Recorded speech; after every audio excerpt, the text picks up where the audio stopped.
During the years in which I served as an assistant priest at neighboring St. David's Church, it was automatically assumed that I would participate along with other members of the church in the annual neighborhood Palisades Independence Day parade.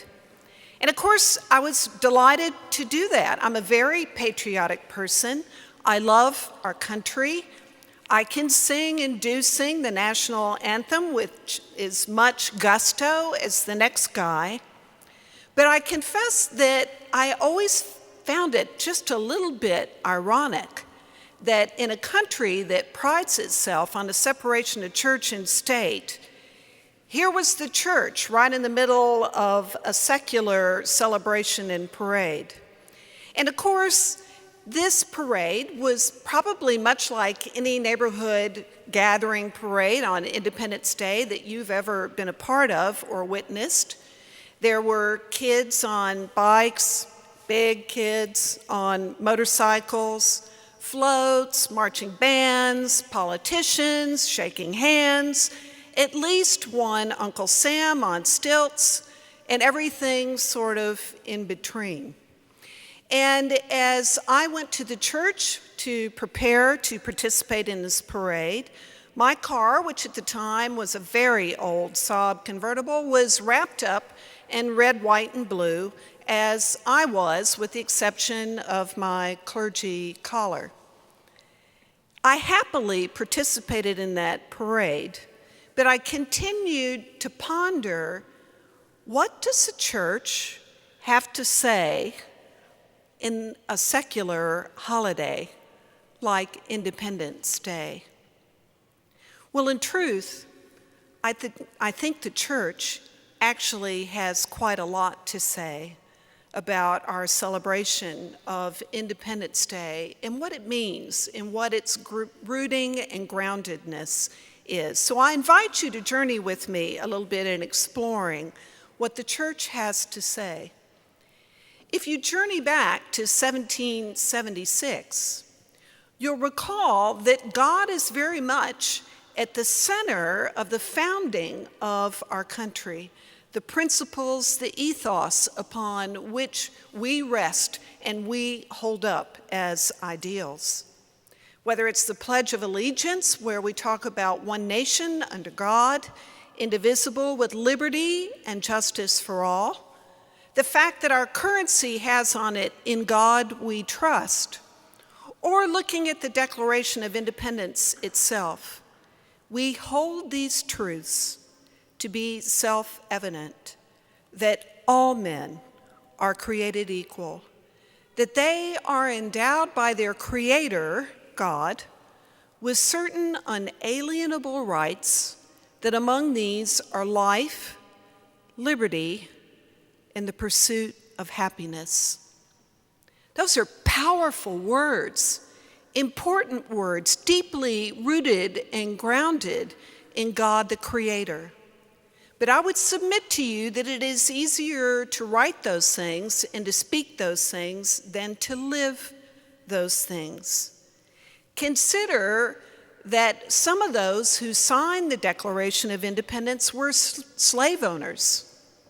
What about this concept of all men being created equal with certain unalienable rights like life, liberty, and the pursuit of happiness?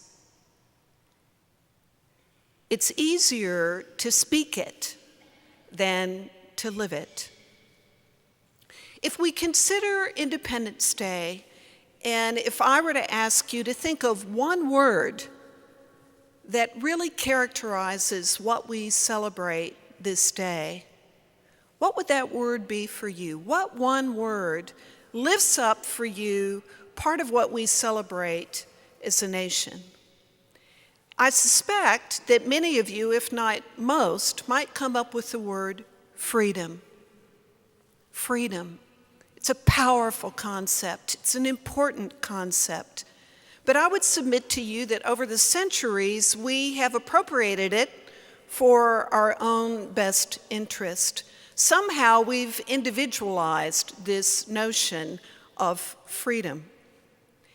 In his book, God in the Crisis of Freedom, Richard Balcom makes the observation that if we go back to the biblical narrative, back to the Old Testament scriptures and times, freedom has a very different understanding. The Israelites were freed from bondage in Egypt in order to be free to worship and serve God and God's purposes. It was freedom from oppression in order to be free to worship and serve God. And over the centuries, as Balcom puts it, somehow it's come to mean in contemporary society the exclusive emancipation of the individual from all constraints with unlimited freedom of choices. My friends, it was never intended to be a get-out-of-jail-free card for us to do what best serves us without consideration of others. It's a freedom from, a freedom for. And if you look at that context of freedom, God gave Moses the 10 Commandments to help set out a framework by which we would come to understand and embody this freedom, what it meant and how it looked to be in right relationship with God and right relationship with one another. Easier spoken than lived. If we apply the scriptures appointed for today, it becomes even more complex. Drawing from that passage from Deuteronomy that you heard, again, the Israelites being freed from bondage in Egypt is evoked. But what is the biblical imperative? You shall love and care for strangers because you were strangers in Egypt. What does that look like in our contemporary society, particularly as we lift up some of the most contentious issues and conversations in our day? How do we apply that biblical imperative, for example, to the issue of immigration policy in our country? You shall love the strangers, for you were once strangers in the land of Egypt. Easier when spoken than lived. Moving on to the gospel lesson, Jesus implores us to love our enemies and to pray for those who persecute us. What does that look like in our contemporary world as we consider the ongoing conflict in the Persian Gulf, in Iraq, Afghanistan, and I would submit to you all over the world? We are called to love our enemies and pray for those who persecute us. It's not as easy as it looks. And I don't know about you, but as I have gotten older, I see a lot more gray in a world that many people would say is fairly black and white. Adam Hamilton, who is the pastor of the largest United Methodist church in the country, some 20,000 members, who preached the sermon at President Obama's second inaugural service, and he preached it from this very pulpit, wrote a book called Seeing Gray in a World of Black and White.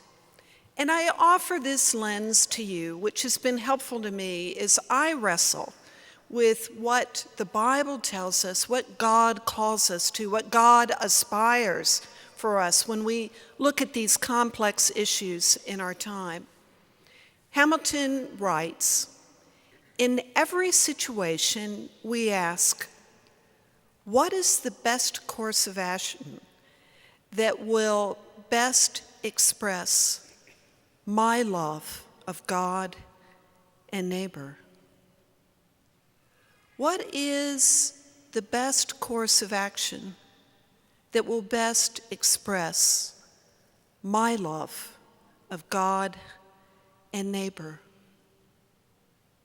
This weekend we do celebrate our freedom. It's an important thing to celebrate. It's an important thing to embrace. But I invite you to embrace more fully the deeper meaning and biblical rootedness of freedom. Freedom from bondage. Freedom to live together. Freedom to serve one another.